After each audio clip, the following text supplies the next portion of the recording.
Hello, it's Debbie Gilbert here, host of the Business Awards show and owner of the Best Business Women Awards. And today I'm delighted to be joined by Mindy Gibbins-Klein, one of our sponsors for 2022, who is also a thought leader coach, founder of the Book Midwife, and an international speaker. Welcome, Mindy. Thanks a lot, Debbie. Delighted to be here. So I think we will start off with talking a bit about your background, because you've been in business now for 20 years. So I'd be interested to know what that journey's been like over the last 20 years and what you're doing at the moment. So it's quite a big question. Yes, and I can sum it up very easily by saying my background is half marketing, half coaching. And that's still relevant. Everything I do comes with those two halves coming together. And what I mean by that is, if someone is a business owner, they want to market, well, they have to market their business, they have to sell, and they have to sell themselves. And it's my belief that they also should develop themselves as a person. So that, I have a varied background. When I started the business, I had written my first book, and that's how I morphed the coaching business into one that focused on books. And obviously then, taking the book all the way through to launch and marketing. And then when I started with the thought leadership work, that's when people really started to understand that, it's not about a book or a website or a keynote speech. Those are deliverables. Those are things that you produce and use for marketing. But it's about having a strategy. And I know you think the same way. So my work these days is around helping entrepreneurs, business owners, and business leaders to create a thought leadership strategy that feels right for them, that positions them not only as a thought leader, but as a thoughtful leader. And there's a lot that entails, but it gives a sense of fulfillment. It helps them create a real legacy, and it shares real value with the world. Amazing. So we're on the Business Awards show, so we talk about awards, obviously, on this program. So let me ask you, what's your experience of awards been over the last few years? And what do you think is the value behind business awards? Very valuable. I'll answer that question first. Extremely valuable. I've been entering awards as an entrepreneur. I've had myself entered, nominated, been a finalist 17 times in 20 years. I've won a few of the top awards, and the ones that we've entered. And I have also been a judge, a sponsor, a supporter, a promoter of awards, attended many ceremonies. It is a wonderful celebration of one's achievements and expertise. So I'm a real fan. Sometimes, I've felt too tired or too busy and haven't entered all the awards that we should have done. But there's always another one. There's always another year. So what's the biggest gain that you've had from it? So if anybody has ever had an email from me, it's getting a bit ridiculous because the email content is usually shorter now than the list of awards that we've been finalists for and won. I'm going to have to, cull that at some point. It just keeps getting longer and longer. So that's fun. It's fun to see that. And I do believe we've had business from that. I don't have all the logos on all my websites, but that email signature is where you can find them all. All joking aside, it just reminds people when you show up, when you post, hopefully every time we win awards, myself and the team are sharing about those wins on social media. And so you can leverage it a lot. You can get a lot more out of it than just the trophy, the certificate, or the little mention in your email. Do you think the awards have contributed to your positioning as a thoughtful leader? Definitely.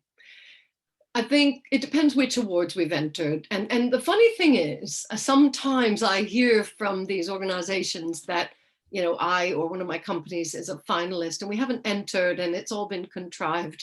And in some cases we've accepted them. In some cases we've, paid £100 for the certificate, the trophy or whatever, because it's an extra award. But the ones that really matter, the ones where we've gone for it. We've had the interviews. I've had people here in the office, talking about the business. That's really exciting because we've made a strategy and done the application, gone through the process, bitten the nails at the dinner, and ended up winning or being a finalist. And it's very valuable. So if someone's listening to this who's recently won an award, how would you suggest that they go about leveraging that to become a thought leader in their industry? Well, firstly, social media is key. I see so many people not shouting about all the great things that they've done and all the wins they've had, not just awards. So, they need to be doing that, or they need to get someone to help. There are agencies, I know you have people, they really, let's make the most of all of our wins, including awards. And a lot of people, it gives them confidence that somebody else has deemed them, valuable and worthy, and they have that self-confidence that they might not have had. That gives some people the confidence to write and speak about their area of expertise. And again, they can get help with that, strategy to make sure they have a really, really good keynote, really good content for all of their blogs and articles and books and presentations. And we do that here at the Thoughtful Leader. That's what we want, is for somebody to be very clear and articulate and very confident and help their market become confident. So to not just win the award for themselves, oh yay, we've won an award, but to constantly be getting their message out. And so that, that expression, I keep seeing you everywhere. I love hearing that. And when our clients get that, it just gives them even more confidence, and then they'll enter the next award and the bigger award. So what are the key components to a thoughtful leader, would you say? Well, we start with the foundation of thought leadership so I'm not going to go in the order of the attributes, but the authority is key, to know what you're an authority in.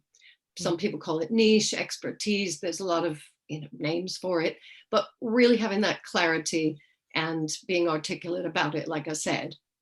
And then having a strategy to reach the right people. And there's a whole variety of customers, contacts, prospects that you can be talking to, but the thought leader is known by the right people, even if they're not yet clients.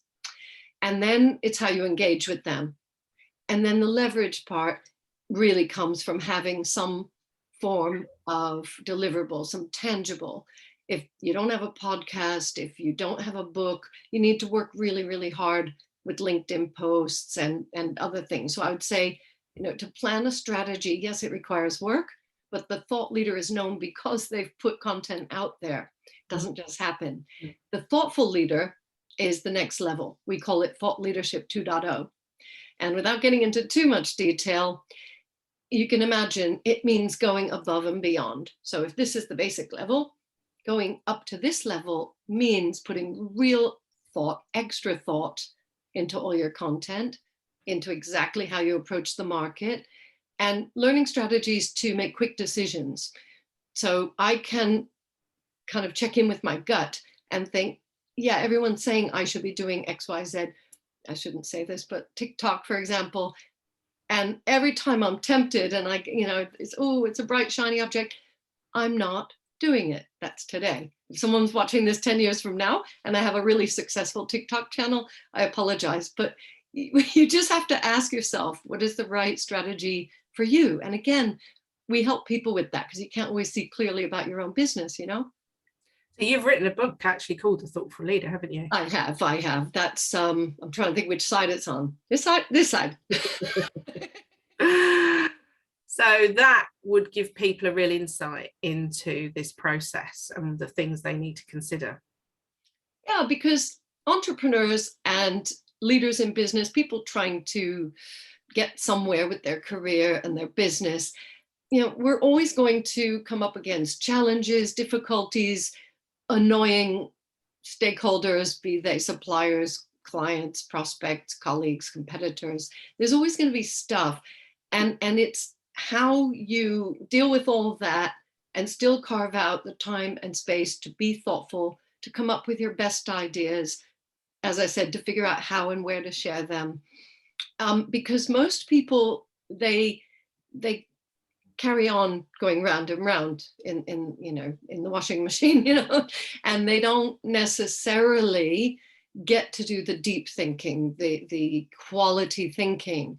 It does require more effort now than ever before, with all the noise and all the distractions. And so it is a set of disciplines, and it really depends on whether that's important to someone or not, because it does take more effort, and a whole new set of habits need to be created. I've just spotted our mint case. So the thoughtful leader is all about making that decision, choosing to go above and beyond, and then you're operating in that space where it's not so crowded as well. Mm-hmm. Brilliant. And how does the information in that book differ from what you've written in 24 Karat Bold? Well, thank you for asking, because 24 Karat Bold outlined the 4 attributes of real thought leaders. It's still very relevant. It still has some good examples, but it was written before social media really became a thing. I think somebody told me the other day, I say somewhere in the book, social media is a good idea. Really? I have to read through the whole book again to see if that, look, it did its job. Yeah. Back in the day, people still have books and blogs that write about Blackberries and things like that, and telex and fax machines. So what I'm saying in the thoughtful leader is you do need that foundation. So it is worth spending the time and energy and working on your thought leadership. It's not an accident. Thought leadership is not just, some random thing. Real thought leadership in this day and age, where everybody's online, everybody's talking, everybody's doing videos, everybody's doing books, it seems, to stand out requires an even more strategic approach. And that can be challenging, and that can seem insurmountable to the average entrepreneur who's busy spinning plates all day long. Yeah. And then the thoughtful leader acknowledges that person who's an expert, I'll share one of the models in the thoughtful leader, and you'll see what I mean, or listeners will see what I mean. So when you've created competence, real competence, then you will attract competitors. So competence can create competition. Mm-hmm. And if you allow it to, that competition can start to create angst inside of you and create what we call competition. And now you're focused on the competitor instead of your competence. And you're focused on, how can I be different? And in order to be different, you have to keep looking at what they're doing. And every time you look at what they're doing, it makes you upset and angry. And, oh, but, I have that. We've done that. And it's the wrong focus.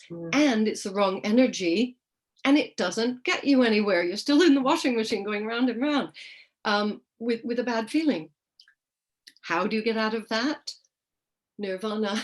You need some kind of mental attitude, mindset. I think coaching of this nature is probably the most important thing that an entrepreneur could get. I would say that.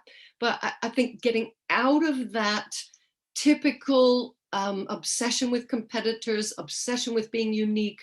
Don't seek unique, because the more you try to seek it, the more you have to compare yourself to others.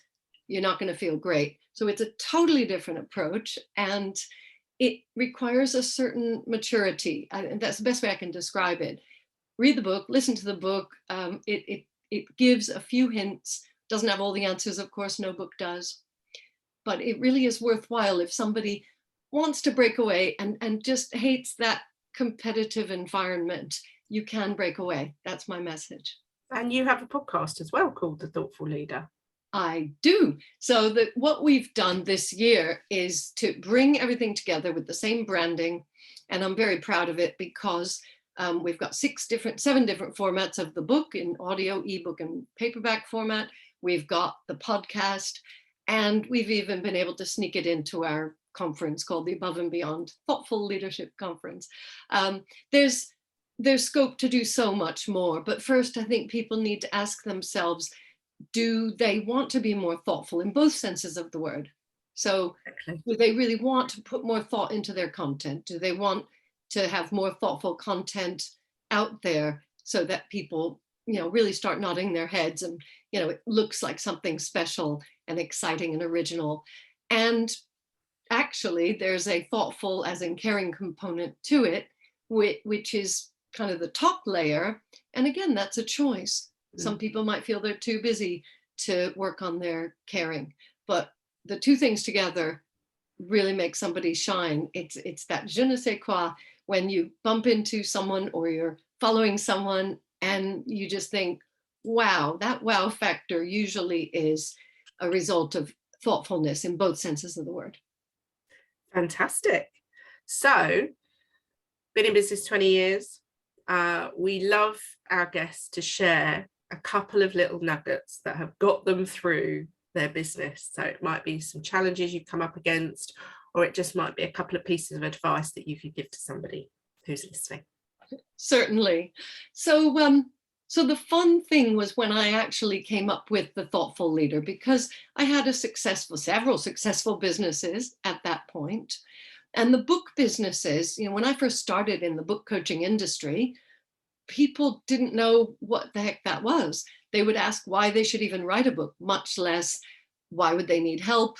And I was there right at the forefront, probably one of the very first book coaches in the UK at that time. Now it's become something that most people have heard in business. You must write a book, which is not true, by the way, but gotta write a book, gotta write a book, gotta write a book, book. And it's become a bit commoditized. And my feeling is that if you feel that your industry or your part of the industry is becoming crowded, you don't have to stay, fighting with the pack of dogs. You can break away, as I was saying before. So I found myself getting involved in that competition energy, and I didn't like it. And I took myself away on a retreat, just me and myself and I, all three of us, and came up with some strategies which involved writing about it to get it out. But most importantly, sharing it. I started speaking to other entrepreneurs, and a lot of other people felt this kind of fighting energy with competitors. And it just gave me the springboard to go with that.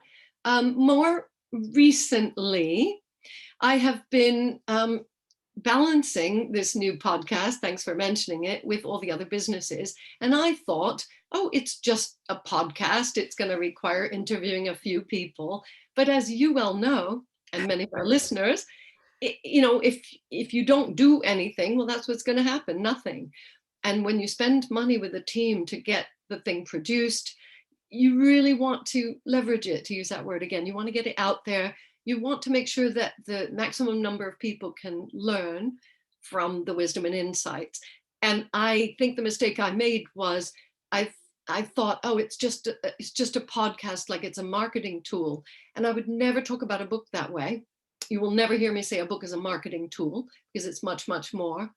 So I had to begin to look at the podcast and the episodes, but especially the whole brand in that way, and give it the attention and value that it deserved.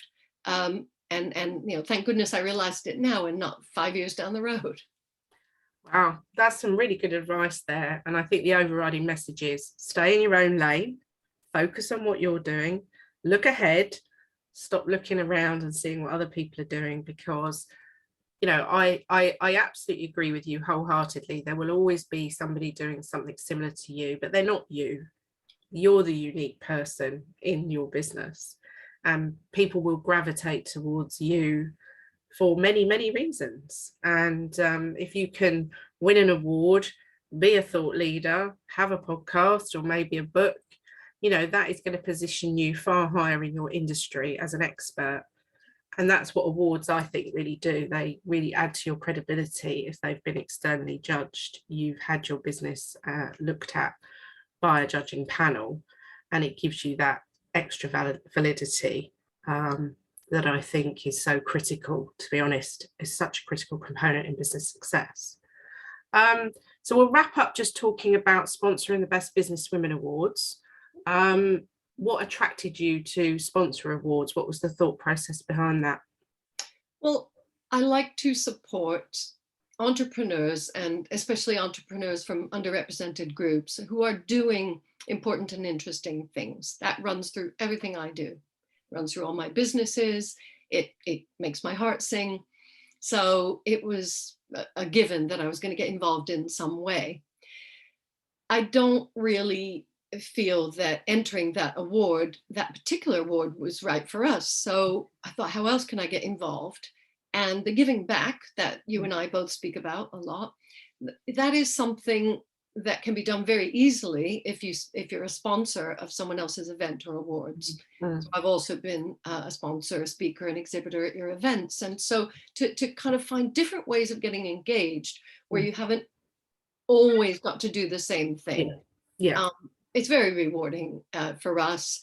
And we just love celebrating all the winners, silver and gold, and, you know, really learning about other people's businesses. A very exciting evening, but everything that builds up to it as well, all the social media, we love being part of it. Thank you. And finally, what's on the agenda for you for 2022? Well, 2 years ago, funny enough, our live events stopped. I'm really hoping they come back towards the end of the year, but I'm doing this in a thoughtful way, as you might expect. I don't want to plan an event and have people feel uncomfortable and not willing to come, because that's pointless. When I say event, we do a thoughtful leadership retreat somewhere nice, somewhere hot, and there's a fantastic agenda as well as beautiful weather, company, food. So I'm just toying with the idea now. I'm not one of these people that gets a rigid, you know, idea in my mind and digs my heels in and say, this has to happen. You can't do that anymore. Nobody can, not with all the uncertainty. So what's coming up this year? A potential thoughtful leadership retreat. And if it's not this year, it'll be the following spring. We'll continue with our virtual stuff, but it's the live events that I'm looking forward to with all my digits crossed. Yes, I'm quite excited about more live events this year. So if you've been listening today and you're interested in finding out more about how to become a thoughtful leader, you can grab a copy of Mindy's book or contact her, and we'll make sure the contact details are available to you. Thank you for listening today, and we look forward to seeing your progress, Mindy, and hearing more about your retreat, which sounds very exciting. So thank you for joining us. Thank you.